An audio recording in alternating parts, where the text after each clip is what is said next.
के रोज़ सुनाते सी कि उत्थे ही यमुना नदी के किनारे बैठ के गुरु गोबिंद सिंह जी अपनी भी बाणी उच्चारण करते सी, क्योंकि गुरु गोबिंद सिंह जी जो भी बाणी है आप जो रोज़ पाठ करते हैं उत्थे ही उच्चारण की है उन्होंने पाउंटा साहिब विच। 3 साल लगातार गुरु गोबिंद सिंह जी पाउंटा साहिब विच रहे। उत्थे फिर रोज़ बाणी उच्चारण होंदी सी, जिहड़े लिखारी कवि से वो नाल लिखते रहंदे सी। इसमें पहली बाणी है जाप साहब जो आप रोज़ नितनेम विच पढ़ते हैं। उस तो बाद अकाल उस्तत है जिस दे विचों असीं सवैये दा पाठ रोज़ करते हैं। उस तो अगे चंडी दी वार जो खास सारी दुनिया विच सब तो पहला अरदास होंदी है सारी दुनिया विच, वो अरदास इहदे विचों ही शुरू होंदी है। प्रथम भगवती सिमर के गुरु नानक लई ध्याए।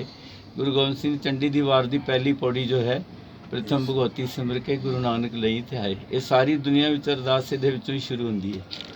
फिर उस तो बाद विचित्र नाटक है जिस दे विच गुरु गोबिंद सिंह ने अपनी आत्म कथा खुद आप उच्चारण करके लिखवाई। ਉਹਦੇ ਵਿੱਚ ਪਿਛਲੇ जन्म का उन्हों का तप स्थान हेमकुंड है, ਉਹਦੀ जानकारी इस दे विचों ही सानू प्राप्त हुई है, क्योंकि गुरु गोबिंद सिंह ने उच्चारण किया अब मैं अपनी कथा बखानो तप साधत जहे बिद मोहे आनो हेमकुंड पर्वत है जहाँ सपत श्रृंग शोभित है तहाँ सपत श्रृंग तह नाम कहावा पंड राज जोग कमावा तह हम अधिक तपस्या साधी महाकाल काल का आराधी एह बिद कर तपस्या भयो दो ते एक रूप हो गए। ये उत्थे उच्चारण किया। ਇਹਦੇ ਵਿੱਚ ਉਹਨਾਂ ਨੇ ਨਾਲ ਫਿਰ ਇਹ ਤੇ ਪਿਛਲੇ ਜਨਮ ਦਾ ਉਹਨਾਂ ਦਾ, ਔਰ ਦੂਸਰਾ ਇੱਧਰ ਉਹਨਾਂ ਦੇ ਮਾਤਾ ਪਿਤਾ ਮਾਤਾ ਗੁਜਰੀ ਜੀ ਔਰ ਗੁਰੂ ਤੇਗ ਬਹਾਦਰ ਜੀ ਬਾਬਾ ਬਕਾਲਾ ਦੇ ਵਿੱਚ ਭਗਤੀ ਕਰ ਰਹੇ ਸੀ। 26 ਸਾਲ ਉਹਨਾਂ ਨੇ ਭਗਤੀ ਕੀਤੀ। ਉਹਨਾਂ ਦੀ ਭਗਤੀ ਤੋਂ ਖੁਸ਼ ਹੋ ਕੇ ਗੁਰੂ ਗੋਬਿੰਦ ਸਿੰਘ ਜੀ ਨੂੰ ਵਾਹਿਗੁਰੂ ਨੇ ਉਹਨਾਂ ਦੇ ਘਰ ਜਨਮ ਲੈਣ ਵਾਸਤੇ ਭੇਜਿਆ। ਉਹ ਆਪ ਉਚਾਰਨ ਕੀਤਾ ਹੈ ਚਿੱਤਰ ਨਾਟਕ ਵਿੱਚ ਤਾਤ ਮਾਤ ਮੁਰ ਅਲਖ ਅਰਾਦਾ ਬਹੁਬਿਦ ਜੋਗ ਸਾਧਨਾ ਸਾਦਾ ਤਿੰਨ ਜੋ ਕਰੀਏ ਲਖ ਕੀ ਸੇਵਾ ਤਾਂ ਤੇ ਭੈ ਪ੍ਰਸੰਨ ਗੁਰਦੇਵਾ। ਜੋ ਉਹਨਾਂ ਨੇ ਭਗਤੀ ਕੀਤੀ ਉਹਨਾਂ ਦੀ ਭਗਤੀ ਤੋਂ ਖੁਸ਼ ਹੋ ਕੇ ਵਾਹਿਗੁਰੂ ਨੇ ਮੈਨੂੰ ਹੁਕਮ ਕੀਤਾ ਉਹਨਾਂ ਦੇ ਘਰ ਜਨਮ ਲੈਣ ਵਾਸਤੇ। ਹਾਲਾਂ ਮੇਰੀ ਇੱਛਾ ਨਹੀਂ ਸੀ ਸੰਸਾਰ ਵਿੱਚ ਆਉਣ ਦੀ, ਚਿਤਨਾ ਭਇਓ ਹਮਰੋ ਆਵਨ ਕਹਿ ਚੁਭੀ ਰਹੀ ਸੁਰਤ ਪ੍ਰਭੂ ਚਰਨ में ज्यों त्यों प्रभ हमको समझायो इम कह के ये लोग पठायो। गुरु गोबिंद सिंह कहते मैनू अकाल पुरख ने इस तरह कह के संसार में भेजा कि मैं तेनों अपना पुत्र बना के भेज रहा तो तू जाके पंथ की साधना भी करनी है और लोगों को सही रास्ता भी दिखाना है। मैं अपना सुत तोहे निवाजा पंथ प्रचार करवे को साजा जहाँ तहाँ तय धर्म चलाए बुद्ध करन ते लोक हटाए। ये सारा इस दे विच विचित्र नाटक दे अंदर। उस तो बाद फिर गुरु गोबिंद सिंह जी तिन प्रभ जब आयस मोहे दिया तब हम जन्म कलू मिले। मैनू हुक्म किया तो फिर मैं जन्म लिया, और जिस वेले मेरा जन्म होया उस वेले मेरे माता पिता पूर्व की यात्रा ते गए हुए सी पटना साहब विच सीगे। तही प्रकाश हमारा भयो पटना शहर विखे पौ गए, उत्थे मेरा जन्म होया। उस तो बाद गुरु गोबिंद सिंह जी ने जो भी उन्होंने जीवन में घटनावां हुई हैं सारिया विचित्र नाटक के उन्होंने दर्ज की है। उन्होंने लड़ाइयाँ हुई, गुरु तेग बहादुर जी की शहीदी हुई, होर जो भी है उसकी सारी जानकारी सानू ये प्राप्त होंगी है। उस तो बाद उन्होंने बाणियाँ है अकाल विचित्र नाटक तो बाद ज्ञान प्रबोध नाम माला शस्त्र माला स्त्री चरित्र 24 अवतार।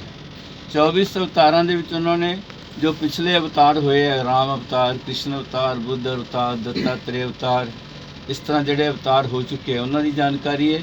और एक अवतार अगे होने वाला है कल्की अवतार जो संबल दे विच होएगा।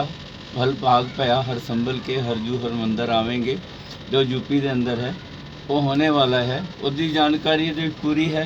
वो नकली गुरुओं के सारे कारनामे दर्ज किए हुए हैं। कल्की अवतार के अंदर जो नकली गुरु कर रहे हैं हुण भी जो आप सुन रहे हैं वो सारा इस दे विच पहले तो ही दर्ज है। और अगे भी की करने वाले है उन्हों का पापां का घड़ा भरने वाले है। फिर उस तो बाद जो कल्की अवतार आके पापियों को सोच के फिर सतयुग शुरू हो जाएगा। सतयुग आयो मन सुख पायो इस दे विच दर्ज है सारा कल्की अवतार के अंदर। उस तो बाद फिर गुरु गोबिंद सिंह जी पौंटा साहब तो फिर आनंदपुर साहब आए चमकौर साहब लखी जंगल माछीवाड़ा मुक्तसर होके फिर आए दीना कांगड़। उत्थे फिर उन्होंने जफरनामा आप अपने हथों के नाल लिखा। ये सारा ग्रंथ उन्होंने लिखारियां ने लिखा है लेकिन जफरनामा उन्होंने आप फारसी दे विच आप लिखा। सारा 46 पेज का जफरनामा है ये उन्होंने हथ का लिखा। दी 2 कापियां तैयार करवाइया सी उन्होंने, एक औरंगजेब नूं भेज दी और एक इस ग्रंथ उस तरह ही दर्ज की गई है। क्योंकि औरंगजेब नूं ये समझाया है ਇਸਲਾਮ ਧਰਮ ਦੇ ਵਿੱਚ ਕੀ ਹੁੰਦਾ ਤੇ ਤੁਸੀਂ ਕੀ ਕਰ ਰਹੇ ਹੋ। ਔਰ ਫਿਰ ਨਾਲ ਬੱਚਿਆਂ ਨੂੰ ਤੁਹਾਡੇ ਲੋਕਾਂ ਨੇ ਸ਼ਹੀਦ ਕੀਤਾ। ਇੱਕ ਖਾਸ ਗੱਲ ਹੈ, ਲੋਕਾਂ ਨੂੰ ਹਲੇ ਇਸ ਚੀਜ਼ ਦਾ ਪਤਾ ਨਹੀਂ ਹੈ ਕਿ ਛੋਟੇ ਸਾਹਿਬਜ਼ਾਦਿਆਂ ਨੂੰ ਜੋ ਸ਼ਹੀਦ ਕੀਤਾ ਗਿਆ ਉਸ ਦੀ ਜਾਣਕਾਰੀ ਔਰੰਗਜ਼ੇਬ ਨੂੰ ਨਹੀਂ ਸੀ, ਕਿਉਂਕਿ ਵਜ਼ੀਦ ਖਾਨ ਨੇ ਉਧਰ ਦਾ ਉਧਰ ਕਰਕੇ, ਔਰੰਗਜ਼ੇਬ ਦੂਰ ਸੀ ਇਸ ਕਰਕੇ ਪਤਾ ਨਹੀਂ ਲੱਗਿਆ। ਇਹਦੇ ਵਿੱਚ ਪੜ੍ਹਨ ਤੋਂ ਬਾਅਦ ਔਰੰਗਜ਼ੇਬ ਨੂੰ ਪਤਾ ਲੱਗਿਆ ਕਿ ਸਾਡੇ ਲੋਕਾਂ ਨੇ ਬਹੁਤ ਵੱਡੀ ਗਲਤੀ ਕੀਤੀ ਹੈ ਜੋ ਬੱਚਿਆਂ ਨੂੰ ਸ਼ਹੀਦ ਕੀਤਾ। ਬਹੁਤ ਪਛਤਾਇਆ ਔਰੰਗਜ਼ੇਬ ਇਸ ਨੂੰ ਪੜ੍ਹ ਕੇ ਛੋਟੇ ਸਾਹਿਬਜ਼ਾਦਿਆਂ ਦੇ ਬਾਰੇ ਵਿੱਚ। ਫਿਰ ਉਸ ਤੋਂ ਬਾਅਦ ਉਹ ਪਛਤਾਤਾਪ ਦੇ ਵਿੱਚ ਦੁਨੀਆ ਤੋਂ ਚਲਾ ਗਿਆ। ਉਸ ਤੋਂ ਬਾਅਦ ਫਿਰ ਭਾਈ ਦਇਆ ਸਿੰਘ ਧਰਮ ਸਿੰਘ ਜੀ ਵਾਪਸ ਗਏ। ਉਹਨਾਂ ਦੇ ਜਾਣ ਤੋਂ ਬਾਅਦ ਫਿਰ ਗੁਰੂ ਗੋਬਿੰਦ ਸਿੰਘ ਜੀ ਦਮਦਮਾ ਸਾਹਿਬ ਤੋਂ ਗੁਰੂ ਗ੍ਰੰਥ ਸਾਹਿਬ ਜੀ ਦੇ ਇੱਕ ਸਰੂਪ ਜਿਹੜੇ ਆਪ ਉਹਨਾਂ ਲਿਖਵਾਏ ਭਾਈ ਮਨੀ ਸਿੰਘ ਕੋਲੋਂ, ਉਹ ਸਰੂਪ ਨਾਲ ਲੈ ਕੇ ਸੰਗਤਾਂ ਨੂੰ ਨਾਲ ਲੈ ਕੇ ਫਿਰ ਹਜੂਰ ਸਾਹਿਬ ਵਿੱਚ ਆ ਕੇ ਉਹਨਾਂ ਨੇ ਦੇਹਧਾਰੀ ਗੁਰੂ ਦੀ ਪਰੰਪਰਾ ਨੂੰ ਖਤਮ ਕਰਕੇ ਗੁਰੂ ਗ੍ਰੰਥ ਸਾਹਿਬ ਨੂੰ ਗੱਦੀ ਦਿੱਤੀ ਔਰ ਸਾਨੂੰ ਹੁਕਮ ਕੀਤਾ, ਸਭ ਸਿੱਖਾਂ ਕੋ ਹੁਕਮ ਹੈ ਗੁਰੂ ਮਾਨੋ। ਉਹਦਾ ਕਾਰਨ ਵੀ ਸੀ ਕਿ ਉਹਨਾਂ ਨੂੰ ਪਤਾ ਸੀ ਅੱਗੇ ਦੇਹਧਾਰੀ ਗੁਰੂ ਜੋ ਹੈ ਇਸ ਚੀਜ਼ ਨੂੰ ਸੰਭਾਲ ਨਹੀਂ ਸਕਣਗੇ, ਇਸ ਕਰਕੇ ਉਹ ਜੋਤ ਜੋ ਗੁਰੂ ਨਾਨਕ ਵੱਲੋਂ ਆਈ ਹੋਈ ਸੀ ਉਹ ਜੋਤ ਗੁਰੂ ਗ੍ਰੰਥ ਸਾਹਿਬ ਵਿੱਚ ਉਹਨਾਂ ਨੇ ਸਥਾਪਨ ਕਰ ਦਿੱਤੀ। ਔਰ ਉਸ ਤੋਂ ਬਾਅਦ ਉਹਨਾਂ ਦੇ ਸਾਹਮਣੇ ਇੱਕ ਐਸੀ ਘਟਨਾ ਹੋਈ ਸੀ ਕਿ ਜਿਸ ਵੇਲੇ ਗੁਰੂ ਹਰਕ੍ਰਿਸ਼ਨ ਜੀ 8ਵੇਂ ਪਾਤਸ਼ਾਹ ਜੋਤੀ ਜੋਤ ਸਮਾ ਰਹੇ ਸੀ ਤਾਂ ਉਹਨਾਂ ਤੋਂ ਸੰਗਤਾਂ ਨੇ ਪੁੱਛਿਆ ਵੀ ਅਸੀਂ ਹੁਣ ਕਿੱਥੇ ਜਾਈਏ। ਤਾਂ ਹੁਕਮ ਹੋਇਆ ਬਾਬਾ ਬਕਾਲੇ। ਬਾਬਾ ਬਕਾਲੇ ਜਿਸ ਵੇਲੇ ਸੰਗਤਾਂ ਆਈਆਂ ਤੇ ਉੱਥੇ ਨਕਲੀ ਗੁਰੂਆਂ ਦੀਆਂ ਲਾਈਨਾਂ ਲੱਗੀਆਂ ਹੋਈਆਂ ਸੀ, 22 ਗੁਰੂ ਬਣ ਕੇ ਬੈਠੇ ਹੋਏ ਸੀ ਉੱਥੇ। ਫਿਰ ਮੱਖਣ ਸਿੰਘ ਬਾਣੇ ਨੇ ਜਦੋਂ ਆ ਕੇ ਗੁਰੂ ਤੇਗ ਬਹਾਦਰ ਜੀ ਨੂੰ ਪ੍ਰਗਟ ਕੀਤਾ, ਫਿਰ ਉਹ ਸਾਰੇ ਨਕਲੀ ਗੁਰੂ ਦੌੜ ਗਏ।